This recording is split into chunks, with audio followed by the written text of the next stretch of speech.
All right, let's start with the big story that we're tracking on Wion at this hour. This is the 12th straight weekend of protests that are unfolding in Hong Kong. The city's brief respite from violence has been broken today after the police had to resort to firing tear gas canisters at the protesters. The thousands yet again took to the city's industrial location of Kwun Tong district in the east, and it was the first use of the tear gas in almost about 10 days amidst protests that have persisted for nearly almost about 3 months now.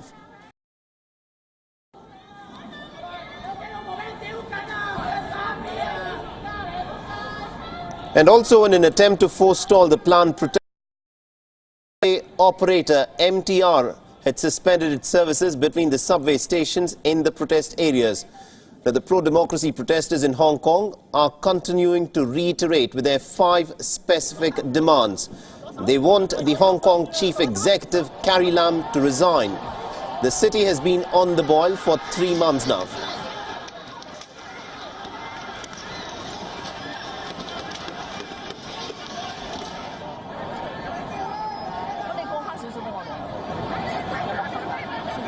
Now, the protests initially began against the controversial extradition bill that would have allowed for a resident of Hong Kong to be extradited to China to be tried under the Chinese law. These protests have now taken a kind of an anti-Beijing tone for them, and demonstrators are saying that they are fighting to protect the erosion of the one country, two systems arrangement that enshrines a high degree of autonomy for the residents of Hong Kong since it was handed back from the British to the Chinese back in the year 1997.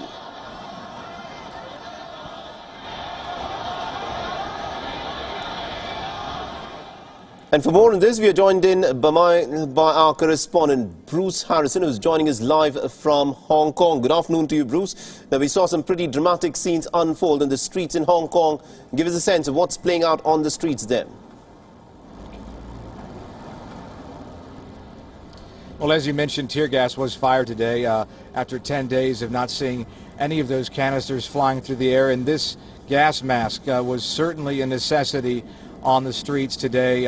Even after being firing, you could still smell it in the air, and it stings the skin a little bit. It lingers quite a while. It was a very dramatic scene as protesters in Kung Long, they had established, Kung Tong I should say, in East Kowloon. They had established a roadblock early on in what was supposed to be a peaceful march from a train station to Kowloon Bay. But they were incensed because the MTR had decided to close some of the stations that would have been used as the main transportation. That they built this massive barrier in a road blocking traffic between police and themselves. And in the melee, there was tear gas fired, petrol bombs were thrown, and there's images circulating of a demonstrator with a bandaged left eye, and he was put in an ambulance, and the protesters say that police shot him in the eye. It's unclear exactly what the projectile was, but he would be not the first demonstrator to be injured in the face, in the eye throughout these demonstrations. He's certainly going to become a symbol of the movement as the protests continue here in Hong Kong. Absolutely indeed. But what is causing this violence to suddenly break out, as the protesters carry on with their protests? Why are these clashes taking place?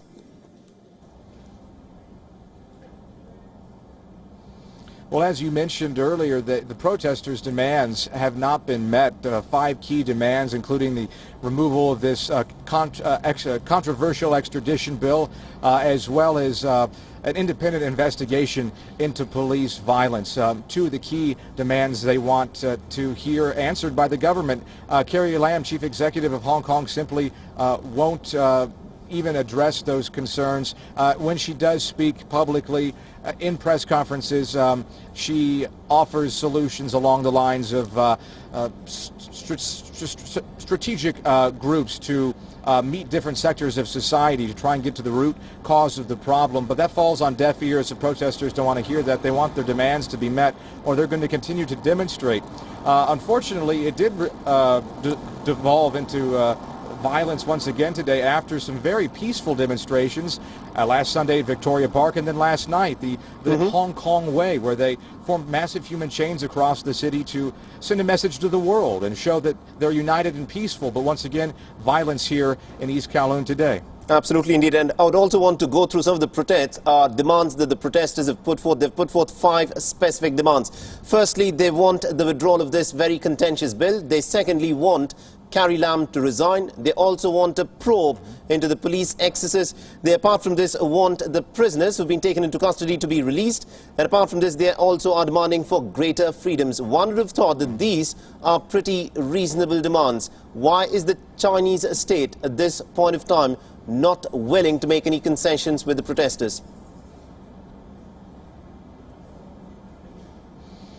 That's a fantastic question. That's what the protesters would tell you. They're scratching their heads as well. They think they are reasonable demands, but the government's only doubled down in refusing to answer those calls, and by and large the Hong Kong government's refusing to answer those demands because they believe they're acting within the rule of law. The police are conducting their jobs according to the rule of law. Another item that they're also calling for is for the acknowledgement of some of these movements called riots. They want that term redacted. They don't believe that these are riots, and that's also upsetting them. But I'll say again, I mean, here believes that it has been justified seeing the police, using the police throughout these operations in the name of public safety, making sure the roads are clear and pedestrians can safely live here without these riots. And unfortunately, it's not the entire demonstration or the entire movement. It's pockets of radicals that are really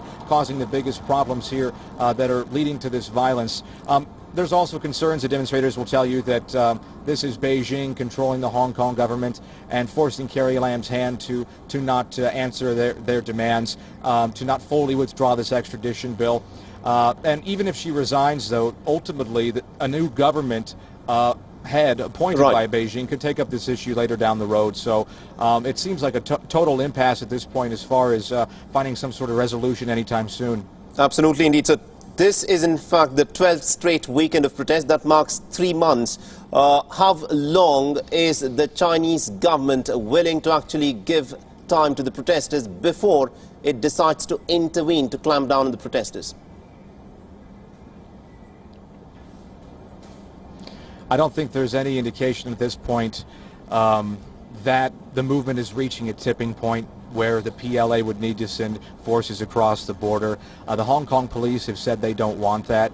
I think at this time there is still optimism. I'm not quite sure on which side that a peaceful resolution can be reached. I asked that question, or a similar question, to a demonstrator at the peaceful rally last night. I said, how long will you continue to demonstrate?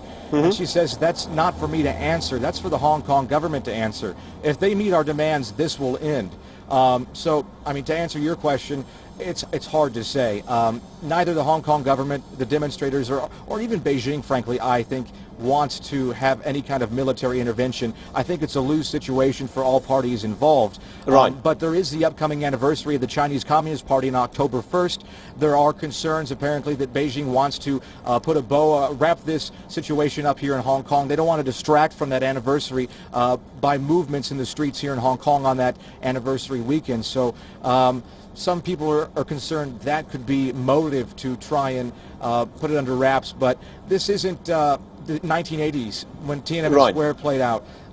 The world will be watching if any kind of intervention by Beijing happens. You can't hide military action in this Hong Kong today with social media and smartphones and communication. So it would be a tragic misstep, I believe, for all parties involved if there was an authorization of military action.